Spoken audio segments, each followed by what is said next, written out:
Hello everyone, welcome to Liakat. I am Sazia and today I am going to give an introduction to IELTS.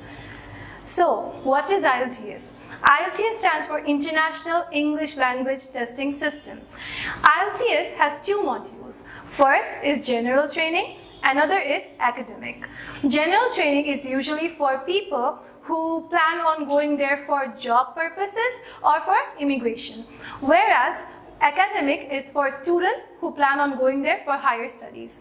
Both the modules have 4 parts. The 4 parts are writing, reading, speaking, and listening. So, all of them are more or less the same, but for the 4 parts, the first 3 parts, which is writing, reading, and listening, are held in one day, whereas speaking is held 7 days before or after the other 3 parts, and it will be held on a separate day.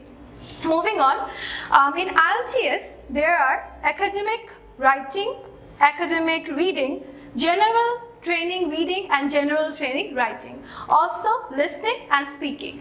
So listening is for 30 minutes and also speaking is for 11 to 14 minutes. But basically listening and speaking is the same for both the modules, which is general training and academic. However, writing and reading is a bit different. For example, in writing, there are 2 parts. Task 1, Task 2. In Task 1 academic, you might get a graph and basically you have to illustrate. And for writing Task 2, it could be advantage, disadvantage case, or for example, problem, solution. It is an essay where you have to indicate those. However, for general training, it is a bit different. In writing Task 1, you have to write a letter which is either formal or semi-formal.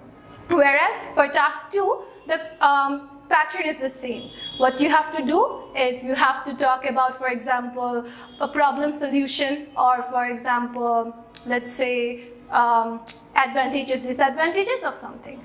So apart from that, the listening and speaking is pretty much the same. So some of the tips which I would like to give, for example, for listening, is that you have to be very attentive for listening. You are going to get 30 minutes, but 10 minutes extra for transferring your answer to the worksheet. And in that time, in the 30-minute time, make sure you are very attentive. Because if you aren't, then there is a chance that you might skip the answer. And that will result in a reduction of marks.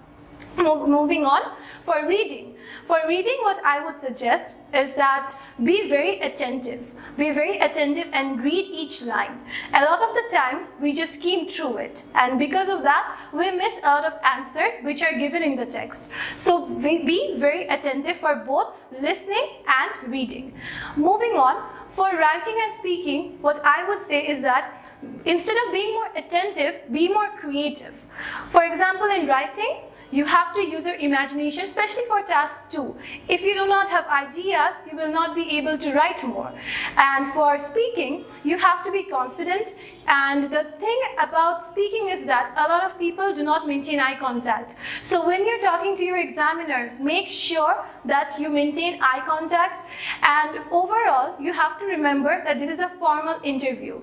Any sort of informality can result in, your marks being penalized. So keep that in mind, and all of these will be scored at a score of 9.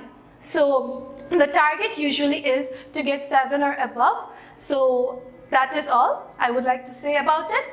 And apart from that, some of the other tips which I would like to recommend is that do not use informal words. For example, a lot of the times in IELTS, for example, we use guy, or for example, kid. These are all informal. So we cannot use it. Instead of guy, you can say boy.